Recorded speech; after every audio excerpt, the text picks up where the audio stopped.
السلام علیکم ورحمۃ اللہ وبرکاتہ،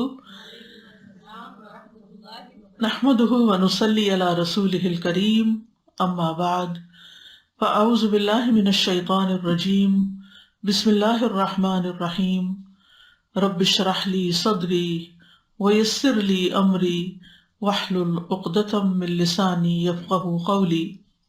وَإِذَا سَأَلَكَ عِبَادِي عَنِّي فَإِنِّي قَرِيبٌ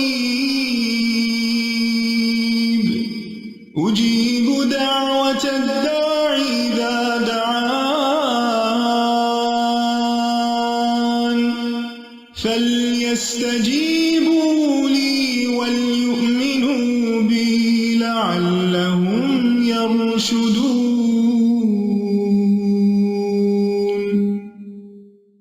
اور جب میرے بندے آپ سے میرے بارے میں سوال کریں تو کہہ دیجئے بے شک میں قریب ہوں، میں پکارنے والے کی پکار کا جواب دیتا ہوں۔ جب وہ مجھے پکارے تو ان کو چاہیے کہ وہ میرا حکم مانیں اور مجھ پر ایمان رکھیں تاکہ وہ ہدایت پائیں۔ فَاسْتَغْفِرُوهُ ثُمَّ تُوبُوا إِلَيْهِ إِنَّ رَبِّي قَرِيبٌ مُجِيبٌ۔ سو اس سے بخشش مانگو پھر اس کی طرف پلٹ آؤ، یقیناً میرا رب قریب ہے، قبول کرنے والا ہے۔ الحمد للہ المتصف بالجلال والکمال، المنزہ عن الانداد والاشباہ والامثال، قیوم لا ینام، عزیز لا یرام، نحمدہ سبحانہ ان ہدانا للاسلام، ونشکرہ علی ما حبانا بہ من الفضل والانعام۔ تمام قسم کی حمد اللہ کے لیے ہے جو جلال اور کمال سے متصف ہے، وہ ہمسر شبیہ اور ہم مثل سے پاک ہے، وہ تمام کائنات کا نظام چلانے والا ہے، وہ سوتا نہیں ہے، وہ غالب ہے، اس کا قصد نہیں کیا جا سکتا۔ ہم اللہ سبحانہ تعالیٰ کی حمد ثنا کرتے ہیں کہ اس نے ہمیں اسلام کی طرف ہدایت عطا کی، اور ہم اس کا شکر ادا کرتے ہیں اس بات پر کہ اس نے ہمیں اسلام کے ذریعے فضل اور انعام عطا کیا۔ اللہم صلی علی محمد وعلی آل محمد کما صلیت علی ابراہیم وعلی آل ابراہیم انک حمید مجید۔ اللہم بارک علی محمد وعلی آل محمد کما بارکت علی ابراہیم وعلی آل ابراہیم انک حمید مجید۔ آج ہمارا انشاءاللہ یہ آخری پروگرام ہے قریب و مجیب سیریز کا۔ الحمدللہ جس چیز کا آغاز ہوتا ہے اس کا ایک نہ ایک دن اختتام بھی ہوتا ہے۔ اللہ سبحانہ تعالیٰ سے دعا ہے کہ اللہ تعالیٰ اس کو قبول فرمائے اور ہمیں اس پر عمل کرنے کی توفیق عطا فرمائے۔ آج بھی ہم متفرق دعائیں پڑھیں گے، مختلف اوقات میں پڑھی جانے والی دعائیں۔ ارشاد باری تعالیٰ ہے وَاذْكُر رَّبَّكَ فِي نَفْسِكَ تَضَرُّعًا وَخِيفَةً وَدُونَ الْجَهْرِ مِنَ الْقَوْلِ بِالْغُدُوِّ وَالْآصَالِ وَلَا تَكُن مِّنَ الْغَافِلِينَ إِنَّ الَّذِينَ عِندَ رَبِّكَ لَا يَسْتَكْبِرُونَ عَنْ عِبَادَتِهِ وَيُسَبِّحُونَهُ وَلَهُ يَسْجُدُونَ۔ اور صبح اور شام اپنے دل میں عاجزی اور خوف اور بغیر بلند آواز کیے اپنے رب کا ذکر کیجیے، اور آپ غافلوں میں سے نہ ہوں۔ بے شک وہ فرشتے جو آپ کے رب کے پاس ہیں وہ اس کی عبادت سے تکبر نہیں کرتے، اور وہ اسی کی تسبیح کرتے ہیں اور وہ اسی کو سجدہ کرتے ہیں۔ ان آیات میں اللہ سبحانہ تعالیٰ نے اپنے پیغمبر محمد صلی اللہ علیہ وسلم کو خطاب کر کے ارشاد فرمایا کہ خشوع اور تواضع رکھتے ہوئے عاجزی اور انکساری کے ساتھ اپنے دل میں اپنے رب کا ذکر کریں، اور اگر اس کو بلند آواز سے پکاریں تو میانہ روی سے پکاریں، بہت اونچا نہ بولیں اور بہت دھیما بھی نہیں بلکہ درمیانے انداز میں۔ اسی طرح دن کے شروع کے حصے میں اور آخری حصے میں اللہ کو پکاریں، اور اگر کسی چیز کے آغاز میں یعنی جیسے دن کے آغاز میں اللہ کو پکار رہے ہیں اور دن کے اختتام پر، تو پورا دن ہی اس میں پھر شامل ہو جاتا ہے۔ اور آپ ان لوگوں میں سے نہ ہو جائیں جو اللہ کے ذکر سے غفلت کرتے ہیں اور باقی تمام کاموں میں مصروف ہو کر اللہ کے ذکر کو چھوڑ دیتے ہیں، یعنی دنیا میں مشغول ہو کر اللہ کے ذکر کو بھول جاتے ہیں، ایسے لوگوں میں آپ شامل نہ ہوں۔ تو یہاں رسول اللہ صلی اللہ علیہ وسلم سے خطاب ہے، لیکن آپ کو خطاب کر کے ہم سب کو عمل کی راہ دکھائی گئی ہے کہ اگر اللہ کے رسول صلی اللہ علیہ وسلم کو ایسا کرنا ہے تو پھر ہمیں بھی ان کی پیروی میں اسی طرح عمل کرنا ہے، یعنی اہل ایمان کو تبعاً یعنی اتباع میں حکم یہی دیا گیا ہے کہ وہ نہایت اخلاص کے ساتھ اپنے رب کا ذکر کیا کریں، اپنے رب کو پکارا کریں، اپنے رب سے دعائیں مانگا کریں، کیونکہ دعا ذکر ہی کی ایک قسم ہے۔ اور یہاں پر تضرع کا لفظ استعمال ہوا ہے۔ تضرع کہتے ہیں عاجزی کو، خشوع کرنے کو، اور خیفہ کا مطلب ہے ڈرنا، یعنی اللہ سے ڈرتے ہوئے خلوص کے ساتھ گڑ گڑا کر عاجزی کے ساتھ ہمبل ہو کر اپنی اوقات کو اپنے ذہن میں رکھتے ہوئے اللہ تعالیٰ کو یاد کیا جائے۔ اور وذکر، ذکر کی 3 قسمیں ہوتی ہیں، ایک دل سے ذکر ہوتا ہے، اور دوسرا زبان سے ذکر ہوتا ہے، اور تیسرا حضور قلبی کے ساتھ زبان سے ذکر، یعنی ایک ذکر صرف دل میں آپ اللہ کو یاد کر رہے ہیں، زبان نہیں ہل رہی، دوسرے میں صرف زبان ہل رہی ہے، دل کہیں اور لگا ہوا ہے، اور تیسرا جو افضل ترین ذکر ہے وہ دل بھی حاضر ہے اور زبان بھی مشغول ہے۔ وَدُونَ الْجَهْرِ مِنَ الْقَوْلِ، یعنی بات کو دھیما رکھتے، جہر کہتے بہت اونچی آواز میں بات کرنا، یعنی چیخ چلا کے نہیں پکارو، یعنی یا تو دل میں پکارو، دل ہی دل میں یاد کرو، اور اگر زبان کو استعمال کرنا ہے تو دھیمے انداز میں۔ بالغدو والآصال، غدو سے مراد فجر یعنی صبح کی نماز کا آخری حصہ ہے، اور آصال سے مراد عصر سے مغرب تک کا وقت ہے، یعنی فجر کی نماز سے لے کر سورج نکلنے تک کا وقت بڑا اہم ہوتا ہے، اور اسی طرح عصر کی نماز سے لے کر مغرب تک کا وقت بڑا اہم ہوتا ہے۔ تو اس سے مراد یہ دونوں مخصوص اوقات بھی ہو سکتے ہیں، اور ان اوقات کی نمازیں بھی مراد ہیں، اور اسی طرح صبح و شام محاورتاً بھی استعمال ہوتا ہے، صبح و شام اللہ کا ذکر کرو، کیا مطلب ہوتا ہے؟ یعنی ہر وقت اللہ کا ذکر کرو۔ وَلَا تَكُن مِّنَ الْغَافِلِينَ، اور غافلوں میں شامل نہ ہو، کیونکہ غفلت اللہ تعالیٰ کو بھولنے کا نام ہے، اللہ سبحانہ وتعالیٰ کی طرف سے اعراض کرنے کا نام ہے۔ تو جو لوگ غافل ہو گئے اور صرف دنیا میں مشغول ہو گئے وہ خسارے میں پڑ گئے اور ناکام ہو گئے۔ غفلت دنیا کے کاموں میں ہو وہ بھی نقصان دیتی، مثلاً آپ نے دودھ بوائل کرنے کے لیے رکھا اور اس سے غافل ہو گئے، کیا ہوا؟ گر گیا۔ صرف گر نہیں گیا، اگر زیادہ غافل ہو گئے تو پین بھی جل گیا، چولہا بھی خراب ہو گیا۔ ہاتھ میں کیا آیا؟ اگر چائے پکانے کے لیے گرم کر رہے تھے تو چائے بھی ادھوری رہ گئی۔ اور یہ ایکسپیرینس میرے خیال ہے ہم میں سے ہر ایک نے کسی نہ کسی شکل میں کیا ہے کہ غفلت کا نتیجہ کیا ہوا۔ اسی طرح آپ نے پودے لگائے اور ان سے غافل ہو گئے، پانی دینا بھول گئے تو کیا ہوا؟ پودے جل گئے۔ تو جس بھی چیز سے انسان غافل ہوتا ہے پھر اس کا انجام نقصان ہی ہوتا ہے، خسارہ ہوتا ہے۔ تھوڑی غفلت تھوڑا نقصان، زیادہ غفلت زیادہ نقصان۔ اور اگر دنیا کے معاملات میں انسان غفلت کر کے نقصان اٹھاتا ہے تو سوچئے اللہ کے ذکر سے، اللہ کی یاد سے غافل ہو کر کتنا بڑا نقصان کرتا ہے۔ اس لیے ہم سب کو الرٹ رہنے کی ضرورت ہے۔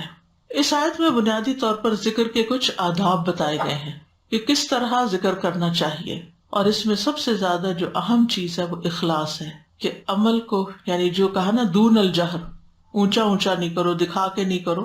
تو جب انسان کوئی کام چھپا کے کرتا ہے تو اس میں اخلاص زیادہ ہوتا ہے، جب اس کی شہرت کر دیتا ہے تو پھر وہ سب کی نظروں میں آ جاتا ہے اور انسان کی بھی بعض اوقات نیت خراب ہو جاتی ہے۔ اور دوسرا یہ کہ عاجزی کے انداز پر ہو، یعنی مانگنے والا ہمیشہ عاجز ہوتا ہے، تو جب اللہ تعالیٰ کی ہم عبادت کریں اس وقت بھی خشوع، اور جب اللہ تعالیٰ سے کچھ دعا کریں تو اس وقت تو بہت ہی عاجزی کی ضرورت ہے کہ ہم محتاج ہیں، ہم مسکین ہیں، ہم ضرورت مند ہیں۔ ضرورت مند سر چڑھ کے نہیں بولتا، ضرورت مند چیختا چلاتا نہیں ہے، بلکہ جس سے اس کی ضرورت ہوتی ہے اس کے سامنے اس کی آواز بھی نہیں نکلتی، اس کے لیے بولنا بھی مشکل ہو جاتا ہے۔ تو مراد یہ کہ خوف اور خشیت کی حالت میں، یعنی خیفہ بھی ہے اس میں اور عاجزی بھی ہے، دونوں چیزوں کا کمبینیشن ہونا چاہیے۔ کہ پتہ نہیں میرا یہ اس انداز سے مانگنا اللہ تعالیٰ کو پسند بھی ہے یا نہیں، پتہ نہیں میری دعا قبول ہوتی بھی ہے یا نہیں، یعنی یہ ڈر بھی دل میں ہونا چاہیے. اور ویسے بھی اللہ تعالیٰ سے ڈرتے ہی رہنا چاہیے کہ اللہ بڑا ہے اور ہم چھوٹے ہیں. جس کو ہم بڑا مانتے ہیں اس کا ایک قدرتی طور پر ہمارے دل میں روب یا خوف بھی ہوتا ہے. اور پھر یہاں واضح طور پہ بتا دیا کہ بہت زیادہ اونچی آواز میں چلا چلا کے ذکر نہیں ہونا چاہیے. تو ہمارے معاشرے میں ذکر کی وہ قسمیں جو رائج ہیں جس میں ایک طوفان اٹھا لیا جاتا ہے سر پہ اور اتنا زور زور سے چلایا جاتا ہے اور پھر کورس کی شکل میں مل کے کچھ الفاظ ریپیٹ کرتے ہیں لوگ، تو یہ سنت سے ثابت نہیں اور قرآن کی بھی تعلیم کے خلاف ہے. اس سے بچنا چاہیے. اور پھر یہ کہ ذکر کی اعلیٰ قسم اختیار کرنی چاہیے اور وہ ہے دل اور زبان دونوں کا استعمال، اور کبھی غفلت اختیار نہیں کرنی چاہیے.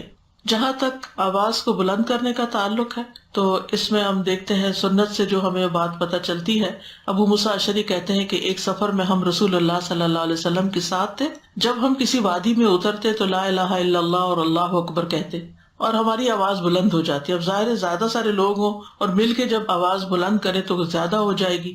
اس پر نبی صلی اللہ علیہ وسلم نے فرمایا لوگوں اپنی جانوں پہ رحم کرو، کیونکہ تم کسی بہرے یا غائب کو نہیں پکار رہے بلکہ وہ تو تمہارے ساتھ ہے، بے شک وہ تو بہت سننے والا اور بہت قریب ہے. انہ سمیع قریب. تو اتنا زور سے چلانے کی ضرورت نہیں ہے. پھر اسی طرح دل کی حاضری کیوں ضروری ہے؟ رسول اللہ صلی اللہ علیہ وسلم نے فرمایا قبولیت کے یقین کے ساتھ دعا مانگا کرو اور جان لو کہ بے شک اللہ غافل اور لہو و لعب میں مشغول دل کی دعا قبول نہیں کرتا. یعنی دل کسی اور ہی خیال میں ہے اور زبان سے صرف چند الفاظ دہرا رہے ہیں تو درست ہے. اور جہاں تک یقین کا تعلق ہے اور اعتماد کا تعلق ہے تو نبی صلی اللہ علیہ وسلم نے فرمایا کوئی شخص اس طرح دعا نہ کرے کہ کہے کہ اللہ اگر تو چاہے تو میری بخشش کر دے، نہیں چاہے تو نہ صحیح، اگر چاہے تو مجھ پہ رحم کر، چاہے تو مجھے روزی دے. ظاہر اللہ چاہے گا تو دے گا لیکن ہم تو پورے یقین سے مانگے نا. فرمایا بلکہ پختگی کے ساتھ سوال کرنا چاہیے کیونکہ اللہ جو چاہتا ہے وہی کرتا ہے، کوئی اس پر جبر نہیں کر سکتا، زبردستی نہیں کر سکتا. ہم زبردستی اللہ سے اپنا کام نہیں نکلوا سکتے. تو ہمیں عاجزی اور خوف کے ساتھ پکارتے ہوئے اس امید کے ساتھ رہنا چاہیے کہ اللہ تعالیٰ دعا سننے والا ہے. پھر فرمایا ان الذین عند ربک لا یستکبرون عن عبادتہ ویسبحونہ ولہ یسجدون. یہاں فرشتوں کی صفات بتائی جا رہی ہیں.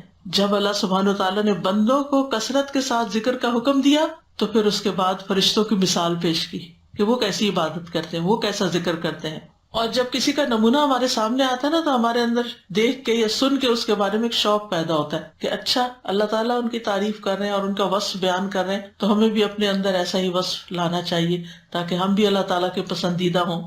تو یوں اللہ تعالیٰ نے فرشتوں کا حال بیان کر کے ہمیں ترغیب دلائی ہے. نمبر 1 فرشتے کیا کرتے ہیں کہ اللہ کے پاس جتنے فرشتے ہیں وہ تکبر نہیں کرتے، ان کے اندر کوئی تکبر نہیں. رائی کے دانے برابر تکبر بھی انسان کے لیے خطرناک ہے.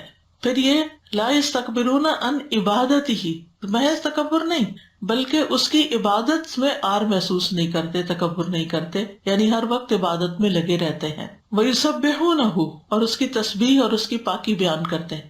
تسبیح کا لفظ تو ہم بہت بولتے ہیں لیکن ہمیں یہ سمجھ نہیں آتی کہ تسبیح ہے کیا چیز. تسبیح ہوتی ہے اللہ سبحانہ وتعالیٰ کو ہر عیب اور نقص کمی سے پاک قرار دینا. اور وہ بحمدہ اگر ہو جیسے عام طور پہ ہم پڑھتے ہیں سبحان اللہ و بحمدہ، تو صرف عیب اور نقص کی نفی کرنا مراد نہیں بلکہ اس کی اچھی صفات پر اس کی تعریف بھی کرنا. وَلَهُ يَسْجُدُونَ اور وہ اسی کو سجدہ کرتے ہیں. یوں نہیں کہا وَيَسْجُدُونَهُ بلکہ فرمایا وَلَهُ يَسْجُدُونَ، صرف اسی کو ہی سجدہ کرتے ہیں. يُسَبِّحُونَهُ وَلَهُ يَسْجُدُونَ دونوں میں فرق ہے. تو یہاں ان فرشتوں کی بات ہو رہی ہے جو عند ربک ہے، ملائے اعلیٰ جن کو کہتے ہیں، بلند فرشتوں کی مجلس، یعنی اللہ تعالیٰ کے پاس رہنے والے. اس کا یہ مطلب نہیں کہ نعوذ باللہ عرش پر ساتھ ہی ہوتے ہیں کہیں، یہ نہیں مطلب، مطلب تقرب حاصل ہے ان کو، اللہ کے قریب ہیں جو. اور پھر یہ ہے کہ وہاں پر وہ پوری توجہ کے ساتھ اور محبت کے ساتھ اللہ کی عبادت، تسبیح اور سجدوں میں لگے رہتے ہیں. یعنی عبادت میں بھی سجدہ ہوتا ہے لیکن اس کے علاوہ بھی اگر سجدے کا لفظ آیا ہے تو پھر اس کا کیا مطلب ہے کہ اللہ کے احکامات کے آگے جھکے رہتے ہیں، عاجزی اختیار کرتے ہیں. اور اس آیت پر سجدہ تلاوت بھی ہے. بہتر یہی ہے کہ اپنی اپنی کرسی پر بیٹھے بیٹھے یہیں پر ہی سجدہ کر لیں. میں ذرا نیچے ہو جاتی تاکہ میں آپ کے سامنے نہ ہوں. تو ان آیات سے یہ بات پتہ چلتی ہے کہ اللہ کی یاد سے غافل نہیں ہونا چاہیے. اللہ کو یاد نہ کرنا، اللہ کا ذکر نہ کرنا، اللہ سے دعا نہ کرنا تکبر کی علامت ہے. بعض لوگ کہتے ہیں اللہ کو نہیں پتا ہمیں کیا ضرورت ہے، وہ خود ہی دے دے گا، مانگتے نہیں. یہ تکبر کی انڈیکیشن ہے کہ ان کے اندر اپنی بڑائی کا احساس ہے. بعضوں کا تو انسان کہتا ہے نا جاؤ فلاں سے معافی مانگ لو، کہتے میں نہیں مانگتی معافی، مجھے نہیں سوری کرنی. یہ کیا چیز ہے؟ یہ رویہ کیا ہے؟ تکبر کا رویہ ہے. ایک عاجزی والا انسان ایسی باتیں نہیں کرتا. تو علماء کہتے ہیں کہ اللہ کی یاد سے غافل ہونا، غافل رہنا، اللہ سے دعا نہ کرنا، یہ بھی تکبر کی علامت ہے. تو جو اللہ سبحانہ تعالیٰ کا جتنا زیادہ قرب چاہتا ہے کہ مجھے اللہ کا قرب نصیب ہو، جیسے حضرت آسیہ نے کہا تھا رب ابن لی عندک بیتا فی الجنہ، تو پھر وہ ہر لمحے اللہ کو یاد کرتے رہتے ہیں. یعنی کبھی دل میں، کبھی زبان سے، کبھی دل اور زبان دونوں کے ساتھ، اور کبھی اگر موقع نہیں تو صرف زبان سے بھی. یعنی ٹھیک ہے کم درجے کا ذکر ہے لیکن ذکر تو ہے نا. زبان کچھ اور تو نہیں بول رہی، اسی کا نام لے رہی ہے یا اسی کا کلام پڑھ رہی ہے یا اسی کی تسبیح کر رہی ہے. تو جیسے جیسے حالات ہوں، ہر وقت حالت ایک جیسی نہیں ہوتی ہے، ہر وقت ایک جیسے کام نہیں ہوتے. بعض اوقات لوگوں کی مجلس میں ہوتے ہیں ہم زبان سے ذکر نہیں کر سکتے تو ہم دل میں اس کی یاد ضرور رکھیں. بعض اوقات ہم کسی ایسے کام میں لگے ہوتے ہیں جیسے کھانا پکا رہے ہیں یا کوئی اور کام کر رہے ہیں، دل دماغ ذرا مشغول ہے اس میں، لیکن زبان سے ہم کچھ نہ کچھ، جن لوگوں کو ماشاءاللہ قرآن حفظ ہے یا جو صورتیں حفظ ہیں، آپ نے دیکھا ہوگا جو حفظ ہے نا وہ پانی کی طرح بہتا جاتا ہے. آپ نے بھی تجربہ کیا ہوگا، مثلا رات کچن سنبھالتے سنبھالتے آخری چیز سورۃ الملک آرام سے آپ پڑھ سکتے ہیں اور بغیر اٹکے بغیر رکے، کیونکہ وہ ہر روز پڑھنی ہوتی ہے تو بھولتی نہیں، پھر تو وہ چلتی چلی جاتی. لیکن اس وقت پوری آیتوں کے اوپر دل دماغ حاضر نہیں ہوتا. مگر آپ کا ایک چونکہ دل دماغ حاضر نہیں ہے تو اس لیے مجھے اب پڑھنی نہیں، یہ غلط بات ہے. وہ پڑھیں، یعنی جیسا بھی موقع ہو، جیسی بھی حالت ہو، جیسی بھی کیفیت ہو، اس سے دور نہ ہو. تو ان آیات سے بہرحال یہی بات پتہ چلتی ہے کہ جو اللہ کے جتنے قریب ہوتا ہے وہ اتنا ہی اللہ کو یاد کرنے والا ہوتا ہے. اللہ کا قرب اللہ کی یاد کے بغیر نہیں ملتا. اگر ہم قرب کے حریص ہیں تو پھر اس کو کبھی فارمل عبادت میں جیسے فرشتے لا یستکبرون عن عبادتی، اور کبھی تسبیح کر کے، اور کبھی اس کے آگے سجدہ ریز ہو کر، اور کبھی اس کے حکم پر عمل کر کے عملی شکل جو ذکر کی ہے یہ ساری اختیار کریں گے. تو مومن جو ہے وہ ہر چیز کو دیکھ کے، ہر نشانی کو دیکھ کے اللہ کو یاد کرتا ہے. تو کائنات کی بڑی بڑی نشانیوں میں سے چاند کا طلوع ہونا ہے، خاص طور پر پہلی رات کا چاند جب غائب ہونے کے بعد نظر آتا ہے. آپ دیکھیں کہ اس وقت بہت زیادہ سوشلائزنگ ہو رہی ہے، لوگ مل رہے ہیں، آ رہے ہیں، جا رہے ہیں، بڑا ہی اچھا لگ رہا ہے. کیوں؟ کیونکہ 2 سال کووڈ کے ایک گیپ آیا. تو عربی میں ایک محاورہ بھی ہے زر غبن تزدد حبن، کہ کبھی کبھی ملاقات کیا کرو تو محبت بڑھے گی، اگر روز ہی ملنا شروع کر دیا تو وہ چیز جاتی رہے گی. بہرحال تو چاند بھی جب 2-3 دن آخری راتوں میں نظر نہیں آتا تو پھر جب طلوع ہوتا ہے تو نیا ہو جاتا ہے پھر سے، اور پھر بہت اچھا لگتا ہے. تو اس وقت بھی مومن جب خوش ہوتا ہے، نیا چاند دیکھ کر ہر کوئی خوش ہوتا ہے، چاند نظر آ گیا. اسی لیے اس کو ہلال کہتے ہیں کیونکہ اس میں انسان آواز بلند کرتا ہے، حلالہ کا معنی یہی. تو اس وقت بھی وہ اپنے رب کو یاد کرتا ہے. اور نبی صلی اللہ علیہ وسلم نے ایسے تمام مواقع پر ہمیں دعائیں سکھا دی ہیں. تو سنت کی پیروی بھی، اور اللہ کی یاد بھی، اور عبادت کی نیت بھی، یہ ساری چیزیں ہونی چاہیے. یعنی صرف ایک روٹین میں نہیں کہ چاند نظر آ گیا تو یہ دعا پڑھ لیں یا ایک دوسرے کو فارورڈ کر دیں، نہیں. کیا کیا نیت ہے؟ سنت کی پیروی، عبادت کی نیت، اور ذکر، اور اللہ تعالیٰ سے مانگنا، کیونکہ اللہ تعالیٰ کو مانگنا بڑا پسند ہے ہمارا. تو اللہم اہللہ علینا بالیمن والایمان والسلامت والاسلام ربی وربک. اے اللہ مبارک کر ہمیں یہ چاند برکت اور ایمان اور سلامتی اور اسلام کے ساتھ، برکت، ایمان، سلامتی اور اسلام کے ساتھ. اے چاند میرا اور تمہارا رب اللہ ہے. اس بات کا اظہار ہے میں چاند کو نہیں پوچھتی، میں اللہ کو پوچھتی، میں اللہ کی عبادت کرتی ہوں. میرا بھی رب وہی ہے اور اس چاند کا رب بھی وہی ہے. یہ روایت طلحہ بن عبید اللہ کے حوالے سے سنن ترمذی میں آئی ہے. چاند بہرحال اللہ کی نشانی میں سے ایک نشانی ہے، بڑھتا ہے، گھٹتا ہے، پھر غائب ہوتا ہے، طلوع ہوتا ہے، اور پھر ہمارے لیے اللہ تعالیٰ نے اس کو سالوں کی گنتی اور حساب کتاب کے لیے بھی بنایا ہے. پھر چاند کو دیکھ کر ہی ہم روزہ رکھتے ہیں اور چاند کو دیکھ کر ہی ہم افطار کرتے ہیں. صوموا لرؤیتہ وافطروا لرؤیتہ. تو روزہ افطار کرنے کی دعا ہے ذهب الظمأ وابتلت العروق وثبت الاجر انشاء اللہ. پیاس بجھ گئی، رگیں تر ہو گئی، اور اللہ نے چاہا تو اجر بھی ثابت ہو گیا. یہ سنن نبی داؤد کی روایت ہے ابن عمر سے. اور روزہ جس کو اللہ توفیق دے، بہترین عبادت. آج تھرسڈے ہے، کئی آپ میں سے خوش قسمت روزے سے ہوں گے. ابو ہریرہ کہتے ہیں کہ رسول اللہ صلی اللہ علیہ وسلم نے فرمایا، اللہ تعالیٰ فرماتا ہے کہ ابن آدم کا ہر نیک عمل خود اسی کے لیے ہے سوائے روزے کے، کیونکہ وہ خاص میرے لیے ہے اور میں ہی اس کا بدلہ دوں گا۔ اس ذات کی قسم جس کے ہاتھ میں محمد صلی اللہ علیہ وسلم کی جان ہے، روزہ دار کے منہ کی بو اللہ کے نزدیک مسک کی خوشبو سے بھی زیادہ بہتر ہے۔ روزہ دار کے لیے دو خوشیاں ہیں جن سے وہ خوش ہوتا ہے، ایک تو جب وہ افطار کرتا ہے تو خوش ہوتا ہے، اور دوسری جب وہ اپنے رب سے ملاقات کرے گا تو اپنے روزے کے ثواب کے ساتھ خوش ہوگا۔ ہم میں سے ہر کوئی چاہتا ہے کہ اللہ تعالیٰ سے ملاقات کرے تو اللہ تعالیٰ ہم سے خوش ہو جائیں۔ تو اللہ کو خوش کرنے والے کاموں میں اور ملاقات کے وقت جس سے خوشی ہوگی وہ ان میں سے ایک روزہ ہے۔ اللہ تعالیٰ ہمیں توفیق عطا کرے کہ ہم فرض کے علاوہ نوافل کا بھی اہتمام کریں۔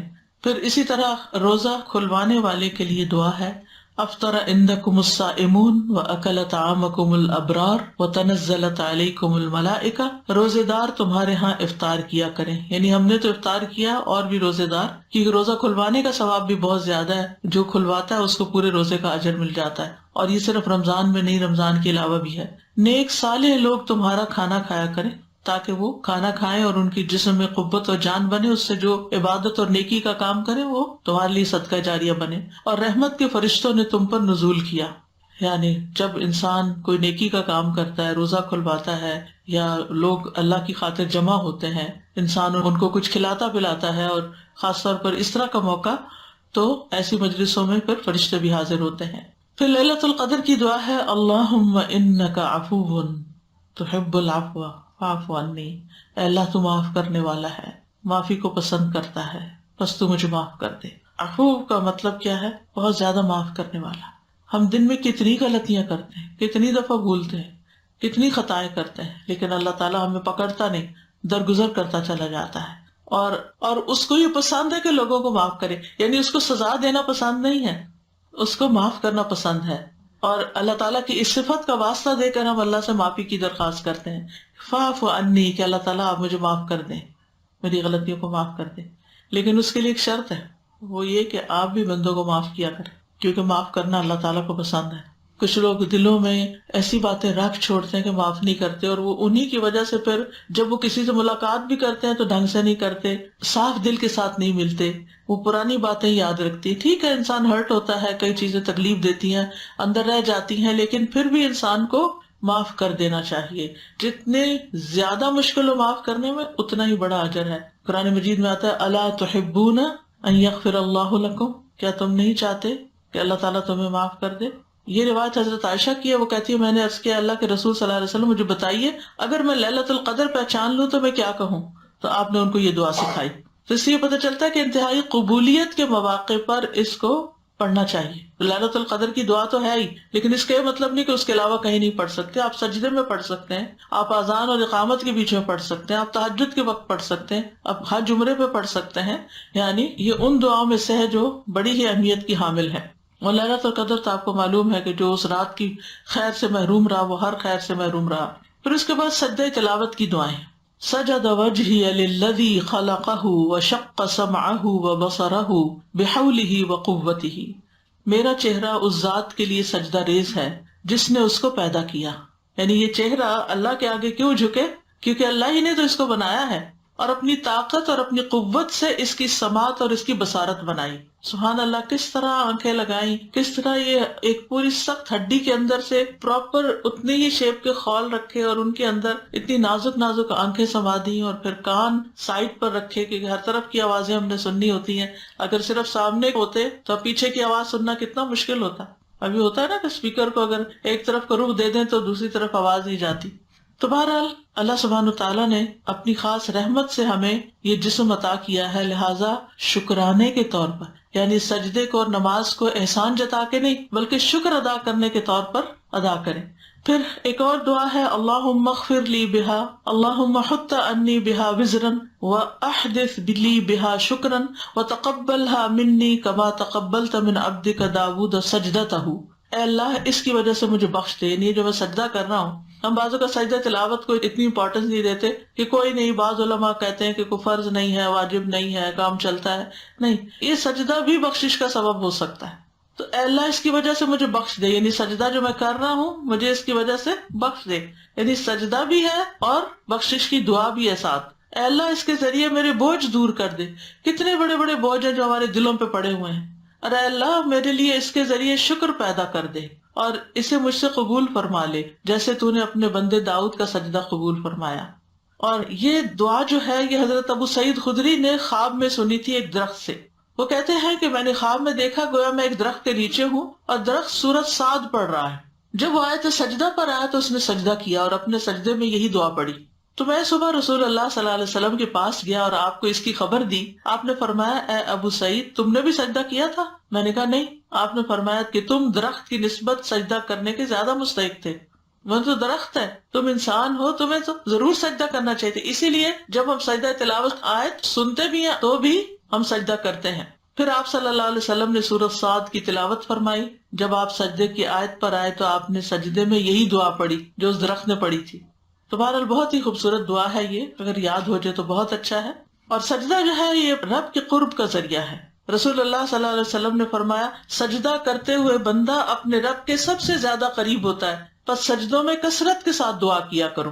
تو نماز کے سجدے میں انسان مسنون دعاؤں کے علاوہ بھی دعائیں پڑھ سکتا ہے، اور سجدہ تلاوت میں ان میں سے کوئی بھی دعا انسان پڑھ سکتا ہے.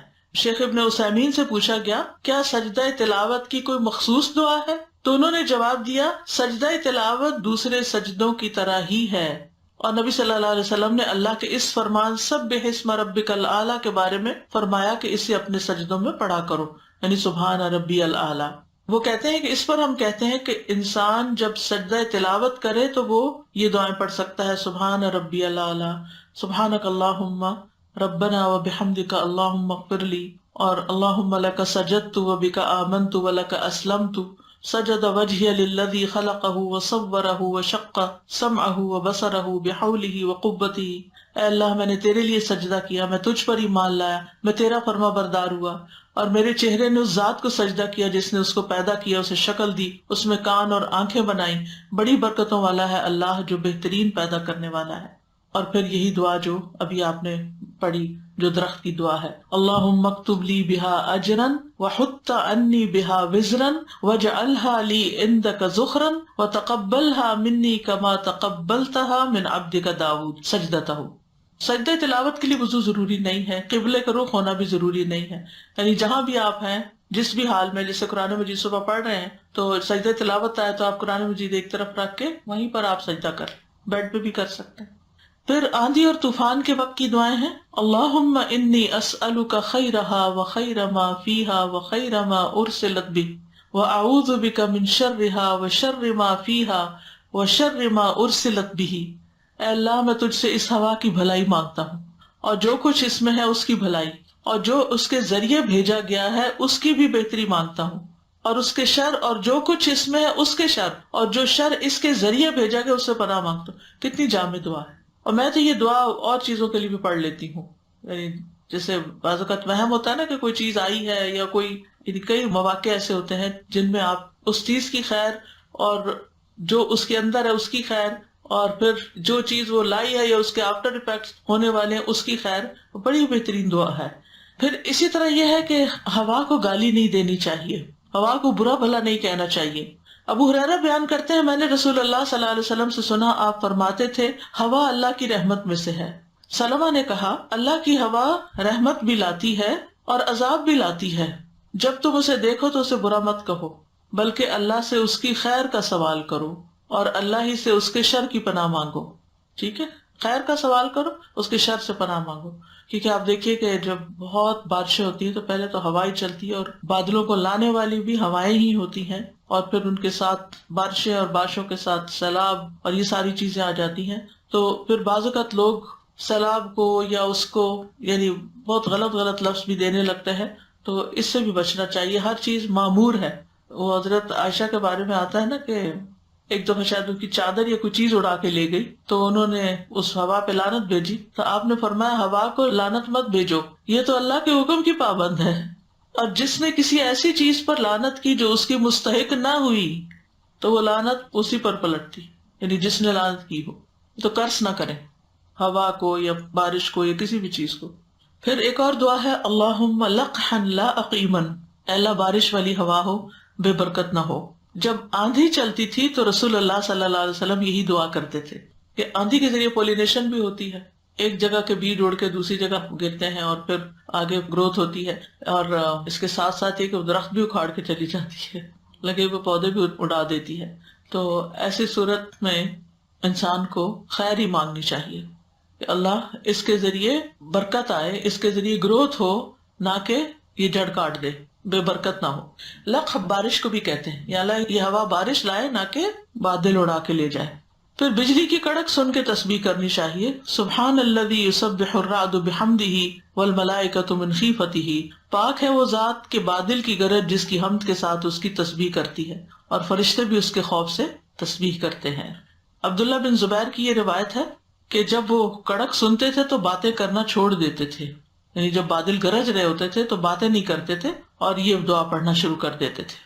پھر بارش طلب کرنے کے لیے دعائیں، یعنی اگر بارش نہیں ہو رہی تو پھر دعا مانگے. اللہم اسق عبادک و بہائمک وانشر رحمتک و احی بلدک المیت، اے اللہ اپنے بندوں اور اپنے جانوروں کو پانی پلا، اپنی رحمت عام کر دے اور اپنی خشک زمین کو تر و تازہ کر دے.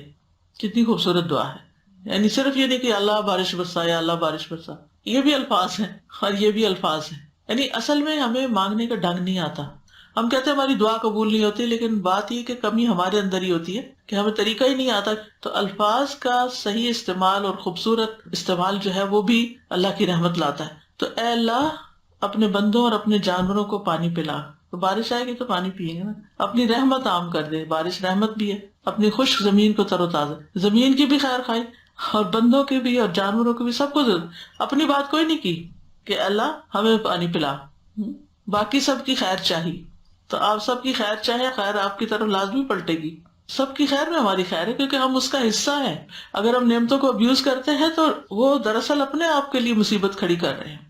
نبی صلی اللہ علیہ وسلم جب بارش کے لیے دعا کرتے تو یہ الفاظ استعمال کرتے تھے. پھر ایک اور دعا ہے اللہم اسقنا اللہم اسقنا اللہم اسقنا، اے اللہ ہم پر بارش برسا، ہمیں سیراب کر دے، اے اللہ ہم پر بارش برسا، اے اللہ ہم پر بارش برسا.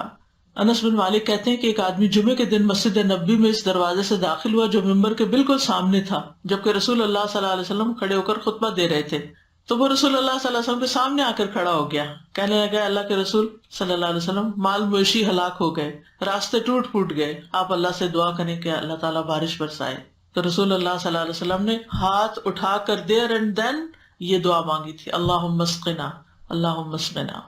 اور ایک اور دعا بھی ہے اللہم اسقنا غیثا مغیثا مریئا نافعا غیر ضار عاجلا غیر آجل، اے اللہ ہم پر بارش برسا ازہد مفید، مددگار، بہترین انجام والی جو شادابی لائے، نفع دینے والی ہو نہ کہ نقصان دینے والی، جلد آنے والی ہو نہ کہ دیر سے آنے والی. یعنی بہترین دعا ہے یہ بھی. اور یہ جابر بن عبداللہ کی روایت ہے، وہ کہتے ہیں کہ رسول اللہ صلی اللہ علیہ وسلم کے پاس کچھ لوگ بارش نہ برسنے کی وجہ سے روتے ہوئے آئے. یہاں تو چونکہ اکثر بارش اور یہ سب موسم آتے رہتے ہیں بہت فریکوینٹلی، تو ہمیں ان لوگوں کی تڑپ اور طلب اور ضرورت کا احساس بھی شاید نہ ہو کہ جو صحرائی علاقوں میں رہتے ہیں. تو وہ روتے ہوئے آپ کے پاس آئے تو آپ نے پھر یوں دعا فرمائی. جابر کہتے ہیں کہ اس دعا کے فوراً بعد ان پہ بادل آ گئے، بارش برس گئی. کتنی خوبصورت دعا ہے کہ اے اللہ ہم پہ بارش برسا ازہد مفید، مددگار، بہترین انجام والی، جو شادابی لائے، نفع دینے والی نہ کہ نقصان دینے والی، جلد آنے والی نہ کہ دیر سے آنے والی. سب کچھ کور ہو گیا. پھر الحمد للہ رب العالمین الرحمن الرحیم مالک یوم الدین لا الہ الا اللہ یفعل ما یرید اللہم انت اللہ لا الہ الا انت الغنی ونحن الفقراء انزل علینا الغیث وجعل ما انزلت لنا قوة وبلاغا الی حین. تمام تعریف اللہ کے لیے جو سب جہانوں کا رب ہے، بے حد مہربان، نہایت رحم والا، قیامت کے دن کا بادشاہ. اللہ کے سوا کوئی معبود نہیں، وہ کرتا ہے جو وہ چاہتا ہے. اے اللہ تو ہی اللہ ہے، تیرے سوا کوئی معبود نہیں. تو غنی ہے اور ہم محتاج ہیں. ہم پہ بارش برسا اور جو تو برسائے اسے ایک مدت تک ہمارے لیے قوت اور مقاصد کے حصول کا ذریعہ بنا. یعنی جو بارش آئے وہ دیر تک فائدہ پہنچائے، صرف آنے جانے والی نہ ہو. حضرت عائشہ کہتی ہیں اس دعا کے بارے میں کہ لوگوں نے رسول اللہ صلی اللہ علیہ وسلم سے بارش نہ ہونے کی شکایت کی. آپ نے ممبر رکھنے کا حکم دیا اور وہ عیدگاہ میں رکھا گیا. عیدگاہ بڑی جگہ تھی جہاں زیادہ لوگ جمع ہو سکتے تھے. اور آپ نے لوگوں سے ایک ایسے دن کا وعدہ کیا جس میں وہ سب نکلیں گے، سارے کی ساری بستی باہر آئے گی۔ حضرت عائشہ کہتی ہیں کہ اس وقت رسول اللہ صلی اللہ علیہ وسلم تشریف لائے جب سورج کا کنارہ ظاہر ہو گیا، یعنی سورج نکل آیا۔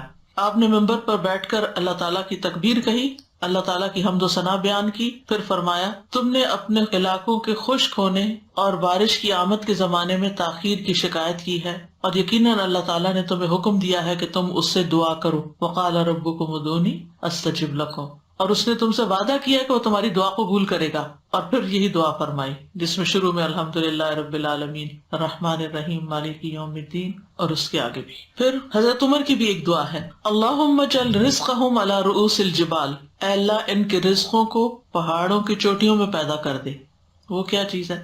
عبداللہ ابن عمر کہتے ہیں جو حضرت عمر کے بیٹے ہیں کہ حضرت عمر نے قحط سالی کے سال کہا جو شدید قحط کا سال تھا، اور عمر رضی اللہ عنہ نے دیہاتیوں کی امداد کے لیے کوئی کسر نہ چھوڑی تھی، اونٹوں، گیہوں، تیل اور تمام قسم کی پیداوار سے مدد کی۔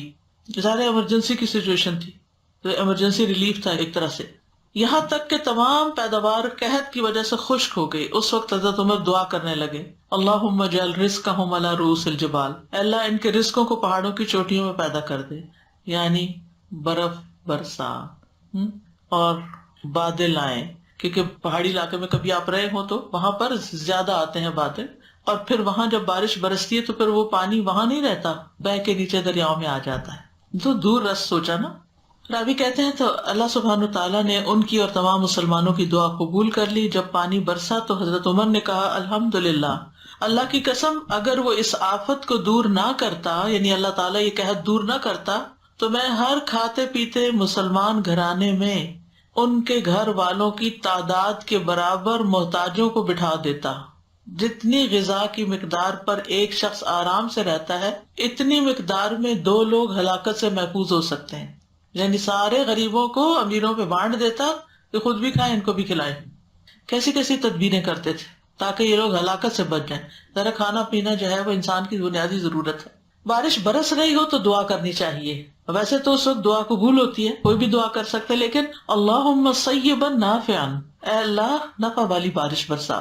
حضرت عائشہ کہتی ہیں کہ رسول اللہ صلی اللہ علیہ وسلم آسمان کے کسی سمت جب بادل دیکھتے، یعنی بادل آ رہے ہیں، تو اپنا کام کاج چھوڑ دیتے، چاہے وہ نماز ہی کیوں نہ ہو۔ یہ نہیں کہ نماز پڑھنا چھوڑ دیتے، جب بادل آ رہے ہیں نماز روک کے، یعنی جیسے فرض پڑھ لی ہیں تو ابھی باقی سنت نفل وغیرہ پڑھنے ہیں تو پھر یہ دعا شروع کر دیتے، اللہم انی اعوذ بک من شرھا، اے اللہ میں اس کے شر سے تیری پناہ لیتا ہوں، کیونکہ اس کا شر دیکھ رہے ہیں نا آپ، بارشی کا شر جو سیلاب کی شکل میں پاکستان پہ مسلط ہے۔ اور اگر بارش برسنے لگتی تو کہتے اللہم صیبا ہنیئا، اے اللہ خوب برسنے والی نفع آور اور مبارک بارش۔ پھر شادی کے موقع پر نئے جوڑے کے لیے دعائیں ہیں، بارک اللہ لک و بارک علیک و جمع بینکما فی خیر، اللہ تمہیں برکت دے، تم پر اپنی برکت نازل فرمائے اور تم دونوں کو خیر کے ساتھ اکٹھا رکھے۔ ابو ہریرہ کہتے ہیں کہ رسول اللہ صلی اللہ علیہ وسلم جب کسی کو اس کی شادی کی مبارکباد دیتے تو اس طرح فرماتے تھے۔ پھر ایک اور دعا بھی ہے، اللہم بارک لہم و بارک علیہم، اللہم بارک لہم و بارک علیہم، اللہ انہیں برکت دے اور ان پر برکت نازل فرما دے۔ عقیل بن ابی طالب کی روایت ہے، انہوں نے قبیلہ بنو جشم کی ایک خاتون سے شادی کی، لوگوں نے مبارک کے طور پر کہا بالرفاء والبنین، تمہاری آپس میں موافقت بھی ہو اور تمہیں بیٹے نصیب ہوں، جیسے عام طور پر ہمارے یہاں بھی ایسی دعائیں دی جاتی ہیں۔ عقیل رضی اللہ عنہ نے کہا اس طرح نہ کہو بلکہ ایسے کہو جیسے رسول اللہ صلی اللہ علیہ وسلم نے فرمایا، اللہم بارک لہم و بارک علیہم، اس میں سب کچھ آ جاتا ہے، موافقت، بچے، سب نعمتیں زندگی کی۔ پھر ازدواجی تعلق کے وقت کی دعا ہے، بسم اللہ اللہم جنبنا الشیطان و جنب الشیطان ما رزقتنا، اللہ کے نام سے، یعنی اس وقت بھی اللہ کو نہیں بھولنا، اے اللہ ہمیں شیطان سے دور رکھ اور شیطان کو اس سے دور رکھ جو تو ہمیں عنایت فرمائے، یعنی ہماری اگر اس ملاپ سے اولاد تو ہمیں عطا کر تو اس اولاد کو شیطان سے دور رکھنا، شیطان سے بچا لینا۔ ابن عباس کہتے ہیں نبی صلی اللہ علیہ وسلم نے فرمایا جب تم میں سے کوئی اپنی اہلیہ سے مباشرت کا ارادہ کرے تو یہ دعا پڑھ لے، اگر ان میں اس باری میں بچہ مقدر ہوا تو شیطان اسے کبھی نقصان نہیں پہنچا سکتا، یعنی شیطان کے پھندے سے بچ جائے گا۔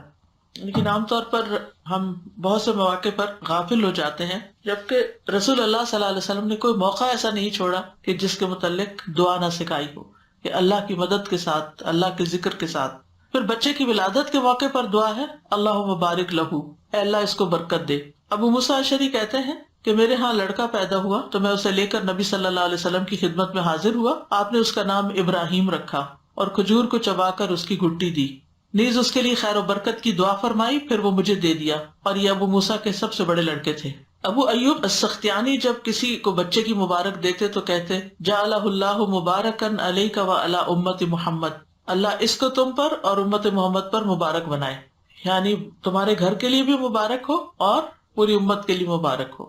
اس کے علاوہ بھی دعائیں ہیں اس میں جو نبی صلی اللہ علیہ وسلم سے ثابت تو نہیں ہے، لیکن ویسے اچھی خوبصورت دعائیں ہیں، آپ کو معلوم ہونی چاہیے.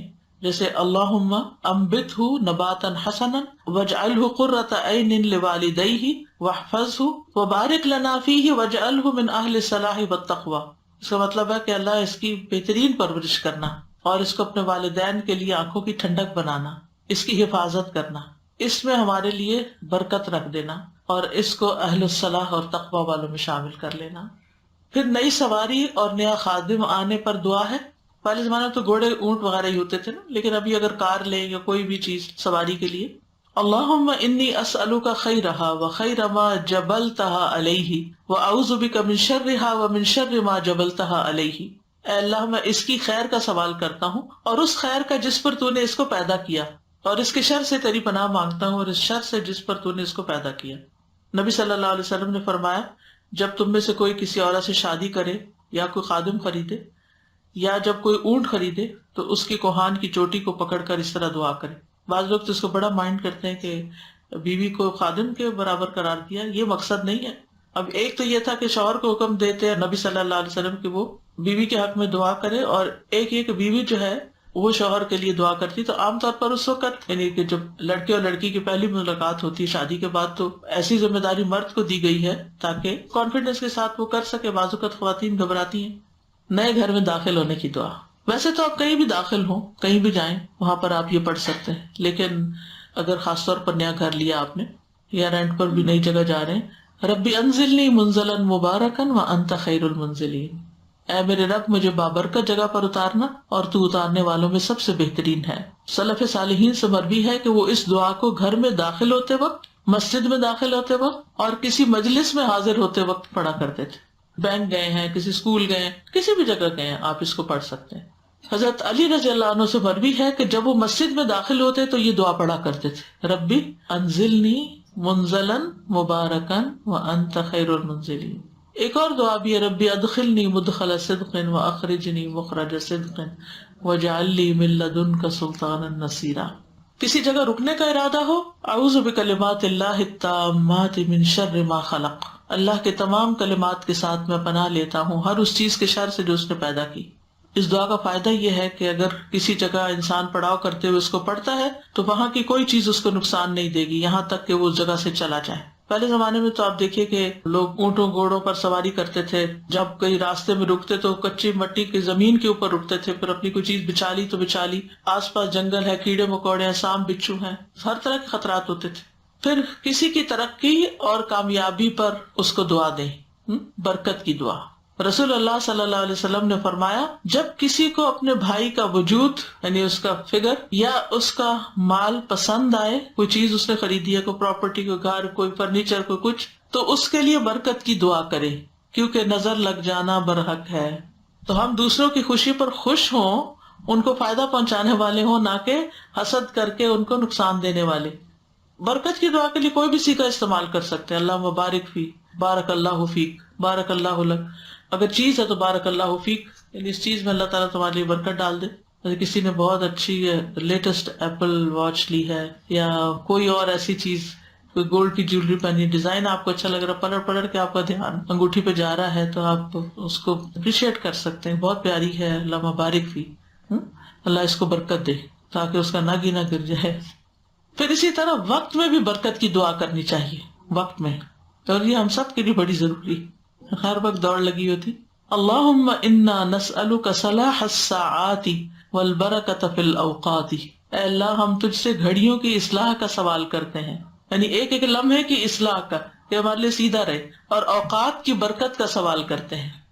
پھر ہے اللہم لا تدعنا فی غمرۃ ولا تأخذنا على غرة ولا تجعلنا من الغافلین، اے اللہ ہمیں ہماری غفلت میں نہ چھوڑنا، ہمیں ہماری بے خبری میں نہ پکڑ لینا کہ ہم غافل بیٹھے اور موت آ جائے، اور ہمیں غافل لوگوں میں سے نہ بنانا، غافلوں میں شامل نہ کرنا۔ پھر اطاعت میں مددگار دعائیں کہ اللہ سبحانہ وتعالیٰ کی ہم اطاعت کریں، فرمانبرداری کریں، اچھے اچھے کام کریں۔ یہ معاویہ بن قرہ کی دعا ہے، حجاج اسود سے مروی ہے، وہ کہتے ہیں میں نے معاویہ بن قرہ کو یہ کہتے ہوئے سنا، اللہم ان الصالحین انت اصلحتہم ورزقتہم ان عملوا بطاعتک فرضیت عنہم، اے اللہ جو نیک لوگ ہیں تو نے ہی ان کی اصلاح کی ہے، تو نے ہی ان کو نیک بنایا ہے، تو نے ہی ان کو توفیق دی ہے کہ انہوں نے تیری اطاعت کے ساتھ عمل کیا ہے، بس تو ان سے راضی بھی ہو گیا ہے، خوش قسمت ہے۔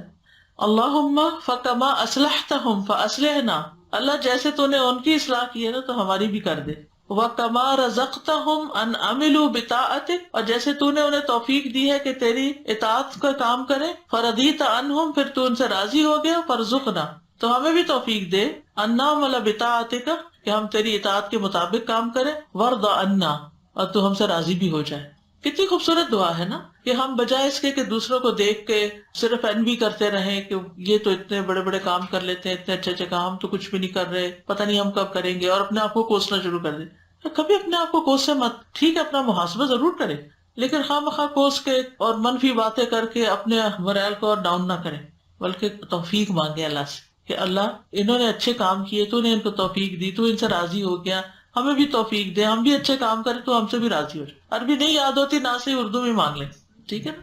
پھر ہے اللہم اعزنی بطاعتک، اے اللہ مجھے اپنی اطاعت کے ساتھ عزت بخش، کیونکہ بعض اوقات ہم اللہ کی اطاعت کا کام چھوڑ دیتے ہیں کہ شاید وہ کرنے سے ہماری عزت نہیں ہوگی، یا لوگ ہمیں کوئی ویلیو نہیں دیں گے، یا لوگ ہمیں رسپیکٹ نہیں دیں گے، یا لوگ ہمیں حقیر سمجھیں گے۔ ہم نے حجاب کر لیا یا ہم نے کوئی دین کی بات کر لی تو لوگ شاید ہمیں معمولی انسان سمجھیں، لیکن اے اللہ ہم ہر موقع پہ ہر جگہ تیری اطاعت کریں، اور اس اطاعت کے ساتھ تو ہمیں عزت دے۔ وَلَا تُخْزِنِي بِمَعْصِيَتِكَ، اور اپنی نافرمانی کے ساتھ ذلیل نہ کرنا، کیونکہ الٹیمیٹلی تو اللہ ہی کے پاس جانا ہے نا، اور اگر اللہ کو ناراض کر کے گئے تو پھر قیامت کے دن رسوائی ہی رسوائی ہے۔ اللہم ارزقنی مواساۃ من قطرت علیہ رزقک بما وسعت علی من فضلک، اے اللہ جس کا تو نے رزق تنگ کیا ہے مجھے ان کی غم خواری کی توفیق عطا فرما، اس وجہ سے کہ تو نے اپنا فضل مجھ پہ فراخ کیا ہے۔ اللہ تو نے مجھے دیا ہے، مجھے توفیق دے کہ جن کو نہیں دیا میں ان کا غم ہلکا کر سکوں۔ کوئی بھی چیز، علم ہے، سکلز ہیں، کیونکہ انسان کے پاس جو چیز نہیں ہوتی ضرورت کی اس پر غمگین ہوتا ہے۔ تو کسی کو بھی سائڈ دیکھیں کسی بھی مسئلے میں، اور اگر آپ کے پاس وہ چیز ہے کہ آپ اس کی ہیلپ کر سکتے ہیں تو اس کے ساتھ احسان کریں، جیسے وہ بالوالدین احسانہ ہے نا۔ وہ اچھا کتنی دفعہ ہوتی ہے کہ ہمارے والدین بعض اوقات کسی بات پہ دکھی ہوتے ہیں، مثلاً کیسے دکھی ہوتے ہیں کہ وہ کوئی دوسرا ہمارا بہن بھائی جو ہے وہ بیمار ہے، یا اس کی کوئی جاب نہیں ہے، یا وہ کسی مسئلے میں گھرا ہوا ہے، تو ہم والدین کو تسلی دے سکتے ہیں، ان کو اچھی اچھی باتیں سنا سکتے ہیں، ان کو سوچ پازیٹو کر سکتے ہیں، یہ بھی اسی میں آتا ہے۔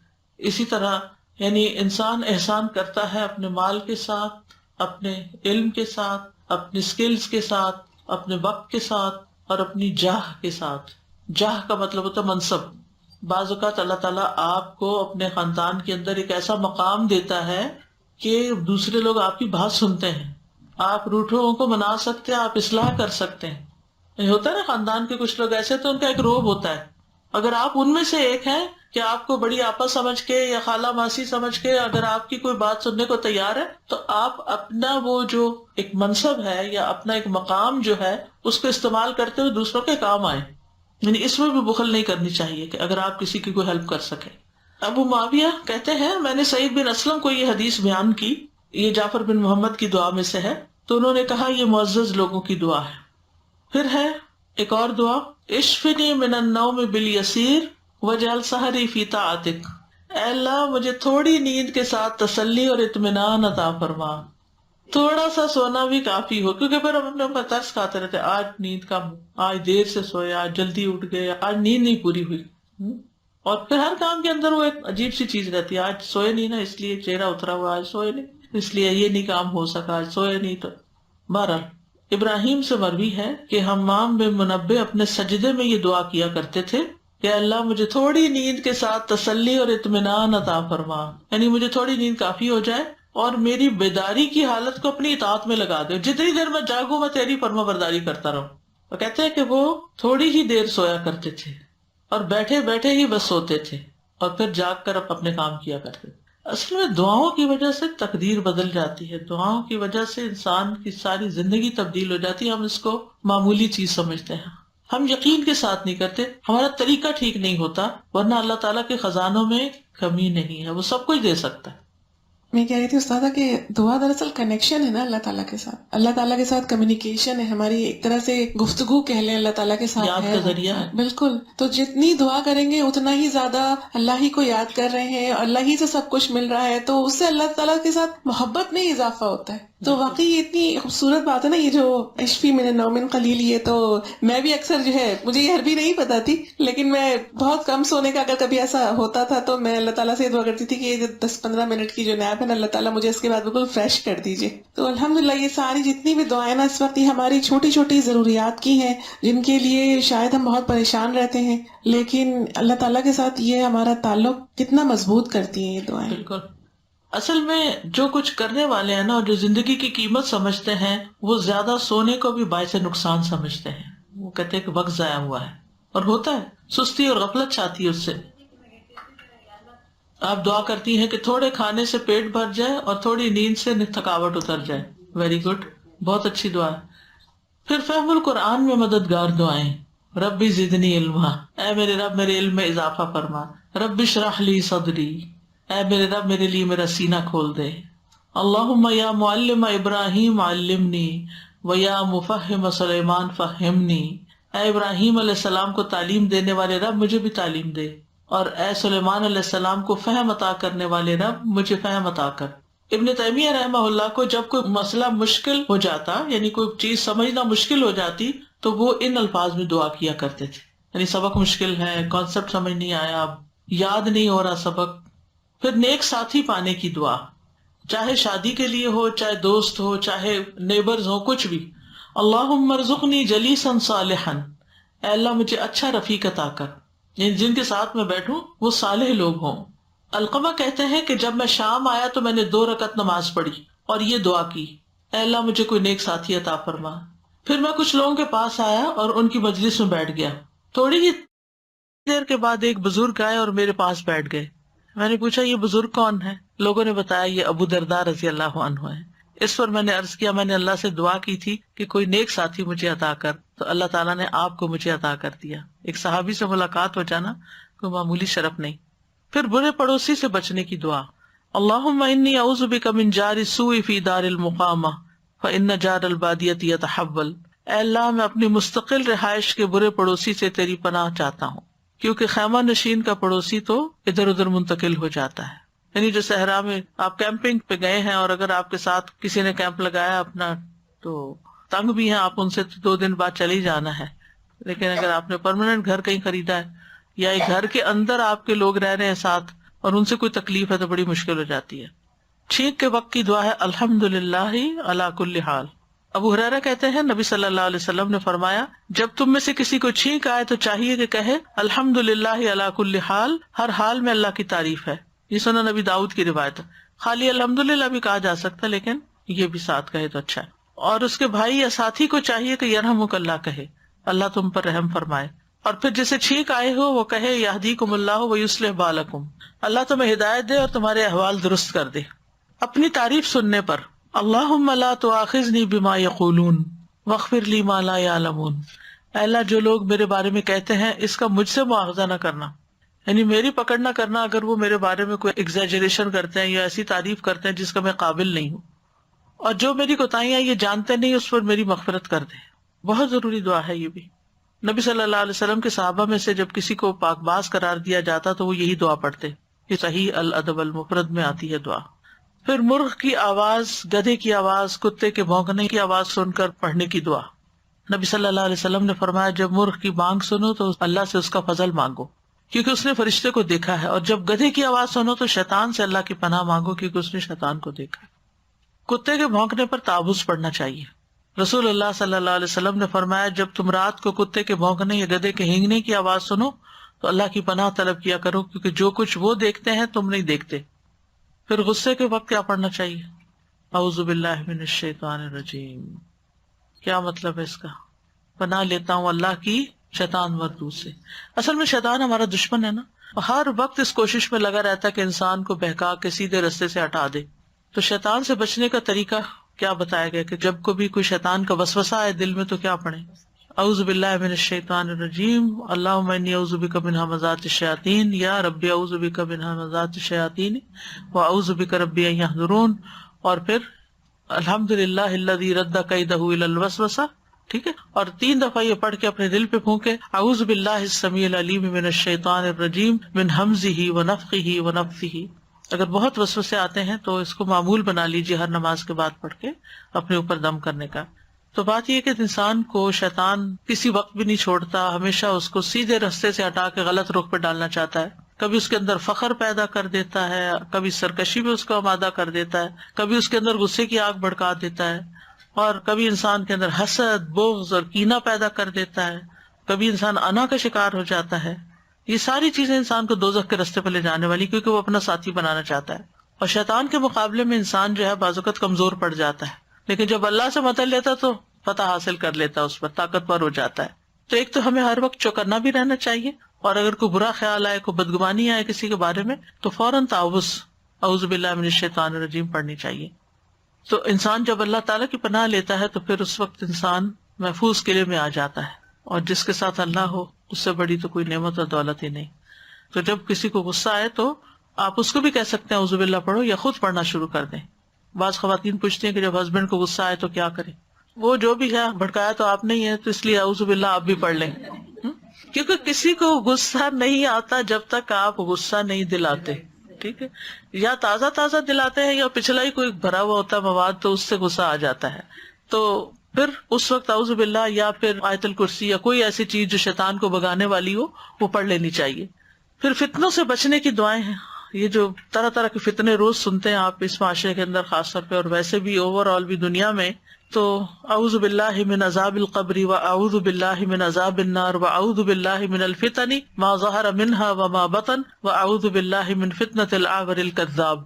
میں عذاب قبر سے اللہ کی پناہ میں آتا ہوں، میں جہنم کے عذاب سے اللہ کی پناہ میں آتا ہوں، میں ظاہری اور باطنی فتنوں سے اللہ کی پناہ میں آتا ہوں، اور میں کان دجال کے فتنے سے اللہ کی پناہ میں آتا ہوں جو بہت بڑا کذاب ہے. رسول اللہ صلی اللہ علیہ وسلم نماز کے بعد ان چیزوں سے پناہ مانگا کرتے تھے، تو یہ نماز کے بعد بھی دعا پڑھی جا سکتی ہے. پھر ایک اور دعا ہے اللہم انا نعوذ بک ان نرجع علی اعقابنا او نفتن عن دیننا. اے اللہ ہم اس سے تیری پناہ مانگتے ہیں کہ الٹے پاؤں لوٹ جائیں یا اپنے دین کے بارے میں کسی فتنے میں مبتلا ہو جائیں. تو اس کے بارے میں بھی دعا کرنی چاہیے اللہ تعالیٰ سے کہ ہم دین کو نہ چھوڑیں، کیونکہ بعض اوقات شیطان انسان کو غلط رستے پہ ڈال دیتا ہے. پھر ایک اور بھی ہے اللہم اجعلنی من اعظم عبادک نصیبا فی کل خیر تقسمہ الغداۃ ونورا تہدی ورحمتا تنشرها ورزقا تبسطہ وضرا تکشفہ وبلاء ترفعہ وفتنة تصرفها. اے اللہ مجھے اپنے تمام بندوں سے زیادہ بڑے نصیبے والا بنا دے، ہر اس خیر میں جو آج صبح تو تقسیم کرے، اور وہ نور جو تو عطا کرے، اور وہ رحمت جس کو تو پھیلا دے، اور وہ رزق جس کو تو وسیع کر دے، اور وہ تکلیف جس کو تو دور کر دے، اور وہ آزمائش جس کو اٹھا کر تو ختم کر دے، اور وہ فتنہ جس کو تو پھیر دے. یہی چیزیں تو ہمیں پریشان کرتی ہیں. تو یہ سب چیزیں ہو گئی. یہ حضرت ابن عمر کی دعا ہے. حضرت ابن عمر جب صبح ہوتی تھی تو یہ دعا پڑھتے تھے. یہ دعائیں کچھ میں نے اس طرح کی بھی شامل کر لی جو نبی صلی اللہ علیہ وسلم کی نہیں، یہ بتانے کے لیے کہ جب ہم اپنے الفاظ میں بھی دعا مانگتے ہیں، یا کوئی اچھی دعا آپ کو مانگنی آتی ہے اور آپ کسی کو لکھ کے دے دیتے ہیں یا اس کو سکھا دیتے ہیں، چاہے وہ آپ کی اردو زبان میں کیوں نہ ہو، تو اس کی گنجائش موجود ہے. یعنی بعض اوقات کوئی دعا آتی ہے تو فٹ اس پہ لوگ لکھنا شروع کر دیتے ہیں، ضعیف ہے، یہ ثابت نہیں ہے، یہ فلاں. تو میں ہمیشہ ایک ہی جملہ بولتی ہوں، دعا تو دعا ہے. قرآن میں آئی دعا سر آنکھوں پر، نبی صلی اللہ علیہ وسلم نے بتائی سر آنکھوں پر. لیکن اگر اللہ کے کسی نیک بندے سے اللہ نے کوئی دعا کہلوا دی تو وائی ناٹ کہ ہم بھی ان الفاظ میں مانگ لیں. نبی صلی اللہ علیہ وسلم نے تو درخت کی مانگی ہوئی دعا بھی پڑھ لی تھی. کیا یہ دلیل کافی نہیں ہے کہ وہ درخت سجدہ کرتے وہ سجدے کی دعا پڑھ رہا تھا، تو نبی صلی اللہ علیہ وسلم نے بھی پھر وہی دعا مانگی. آپ نے تو یہ نہیں کہا کہ نہیں یہ میری دعا نہیں ہے اور یہ تو درخت کی دعا ہے. کوئی آر نہیں محسوس کی. اچھے الفاظ میں جو مسنون صحیح دعا ہو، جو سنت کے مطابق اس کی شرائط پوری ہوتی ہو، کوئی شرکیہ بات نہ ہو. کیونکہ کچھ لوگ اللہ سے مانگنے کے بجائے غیر اللہ سے مانگنا شروع کر دیتے ہیں. ان چیزوں سے ضرور بچنا ہے، یا غیر اللہ کے واسطے دینا شروع کر دیتے ہیں، ان چیزوں سے بچنا ہے. لیکن اچھی دعا جو اللہ ہی سے مانگی جا رہی ہے اس میں کوئی حرج نہیں، اپنے الفاظ میں بھی. اسی طرح تحفہ دینے والے کے لیے دعا ہے جزاک اللہ خیرا، اللہ تجھے اچھا صلہ عطا فرمائے. رسول اللہ صلی اللہ علیہ وسلم نے فرمایا جس کے ساتھ اچھا سلوک کیا گیا اور اس نے اس نیکی کرنے والے سے جزاک اللہ خیرا کہا، تحقیق اس نے اس کی پوری تعریف کر دی، یعنی ایک طرح سے بدلہ دے دیا. سیدنا جابر کہتے ہیں رسول اللہ صلی اللہ علیہ وسلم نے فرمایا جسے کوئی عطیہ دیا جائے، کوئی گفٹ ملے، تو اگر اسے میسر ہو تو اس کا بدلہ دے دے، اور اگر نہیں، واپس لوٹانے کو کوئی چیز نہیں، تو اس کی مدح و ثنا کر دے، دینے والے کی تعریف کر دے. اور جس نے اپنے محسن کی مدح کی اس نے اس کا شکریہ ادا کیا، اور جس نے اس کے احسان کو چھپایا اس نے اس کی ناشکری کی. اور جزاک اللہ خیرن کہنا جو ہے یہ ایک طرح سے احسان کا بدلہ دینا ہے. یہ تو تھی دعائیں. اس کے علاوہ دن بھر کچھ نہ کچھ تسبیحات بھی کیا کریں. نبی صلی اللہ علیہ وسلم نے فرمایا صبح کو تم میں سے ہر شخص کے جوڑ پر صدقہ واجب ہو جاتا ہے. ایک دفعہ سبحان اللہ کہنا صدقہ ہے، الحمدللہ کہنا صدقہ ہے، لا الہ الا اللہ کہنا صدقہ ہے، اللہ اکبر کہنا صدقہ ہے، نیکی کی تلقین صدقہ ہے، برائی سے روکنا صدقہ ہے.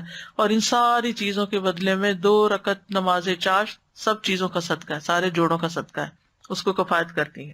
رسول اللہ صلی اللہ علیہ وسلم دن میں کثرت سے پڑھتے تھے سبحان اللہ و بحمدہ استغفر اللہ و اتوب الیہ. جو دن میں 100 بار سبحان اللہ و بحمدہ پڑھے گا اس کے گناہ معاف کر دیے جائیں گے. لا الہ الا اللہ افضل ذکر ہے، ایک تسبیح اس کی کر لیں. پھر اسی طرح سبحان اللہ والحمد للہ ولا الہ الا اللہ واللہ اکبر. نبی صلی اللہ علیہ وسلم نے فرمایا 4 کلمات سب سے افضل ہیں، جس کلمے سے بھی شروع کرو کوئی حرج نہیں، چاہے پہلے الحمدللہ پڑھ لو یا اللہ اکبر یا سبحان اللہ، اٹس اوکے. پھر یہ گناہوں کو جھاڑنے والے کلمات ہیں الحمدللہ و سبحان اللہ ولا الہ الا اللہ واللہ اکبر. حدیث میں آتا ہے اس سے گناہ ایسے جھڑتے ہیں جیسے سوکھے درخت سے پتے جھڑتے ہیں. پھر لا حول ولا قوت الا باللہ کیا ہے؟ جنت کے خزانوں میں سے ایک خزانہ ہے. آپ نے فرمایا کیا میں تمہاری ایسے خزانے کی طرف رہنمائی نہ کروں؟ پھر میزان میں بھاری کلمات سبحان اللہ و بحمدہ سبحان اللہ العظیم. اور پھر ہے کفارہ مجلس کی دعا سبحانک اللہم و بحمدک اشہد ان لا الہ الا انت استغفرک و اتوب الیک. پاک ہے تو اے اللہ اور سب تعریف تیرے ہی لیے ہے، میں گواہی دیتا ہوں کہ تیرے سوا کوئی معبود نہیں، میں تجھ سے مغفرت چاہتا ہوں اور تیری طرف رجوع کرتا ہوں. رسول اللہ صلی اللہ علیہ وسلم نے فرمایا جو شخص کسی مجلس میں بیٹھے اور اس سے بہت سی لغو اور بےہودہ باتیں بھی ہو جائیں، وہ اپنی مجلس سے اٹھ جانے سے پہلے یہ پڑھ لے، یعنی یہ دعا پڑھ لے تو اس کی اس مجلس میں ہونے والی لغزشیں معاف کر دی جاتی ہیں. ایک اور روایت میں آتا ہے حضرت عائشہ کہتی ہیں رسول اللہ صلی اللہ علیہ وسلم جب کسی مجلس میں بیٹھتے یا نماز ادا کرتے تو کچھ کلمات ادا فرماتے. تو عائشہ رضی اللہ عنہا نے آپ سے ان کلمات کے بارے میں پوچھا تو آپ نے فرمایا اگر وہ اچھی بات کرے گا تو یہ کلمات قیامت تک کے لیے مہر بند ہو جائیں گے، یعنی ان پہ مہر لگ جائے گی. یعنی اس مجلس میں ہم نے جو کچھ پڑھا سنا آج تک جو کریم و مجیب سیریز میں، تو وہ کیا ہے؟ اچھی چیزوں کے اوپر مہر لگ جائے گی اور قیامت تک کے لیے اس کو کوئی چھیڑے گا نہیں. اور اگر بری بات کرے گا، یعنی بعض اوقات ہم کوئی ایسی بات بھی منہ سے نکال دیتے جو درست نہیں ہوتی، نکل جاتی منہ سے، تو پھر اس کے لیے یہ دعا کفارہ ہو جائے گی. اور وہ دعا ہے سبحانک اللہم و بحمدک لا الہ الا انت استغفرک و اتوب الیک. جزاکم اللہ خیرا. اللہ تعالی ہماری ساری دعائیں قبول کرے. اس سیریز کو یہ جو قریب و مجیب کی میں نے اپنے لیے بہت ہی مفید پایا ہے، یعنی میں اپنے دل کے سکون اور اطمینان میں واضح فرق پاتی ہوں. تو میں آپ سے یہی کہوں گی کہ اگر آپ اس میں سے کچھ چیزیں یا تو کسی کے ساتھ مل کے سننا شروع کر دیں اور ڈسکس کریں، یا پھر یہ ہے کہ چھوٹی سی کلاس شروع کر لیں، اس میں سن لیں اور ایک دوسرے کو دعائیں سکھائیں. اور یہ تمام دعائیں جو ہیں، جو دعائیں ایپ ہے، ایک تو ہے نا دعا کیجیے، اسی کا جو نیکسٹ ورژن ہے جس میں تمام چیزیں شامل کر دی گئی ہیں. یہ ساری دعائیں جتنی بھی پڑھائی ساتھ ساتھ ان کو صاف کر کے اس کے اوپر اپلوڈ کر رہے ہیں.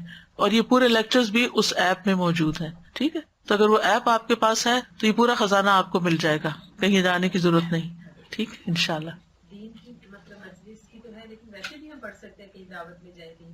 کسی بھی مجلس سے، صرف دین کی مجلس کی دعا نہیں ہے، ہر مجلس کے لیے، کسی کھانے پہ گئے ہیں، کہیں بھی سب کے ساتھ بیٹھے ہیں. دعوتوں میں تو بہت سخت ضرورت ہے کیونکہ کچھ نہ کچھ منہ سے ایسی بات نکل جاتی.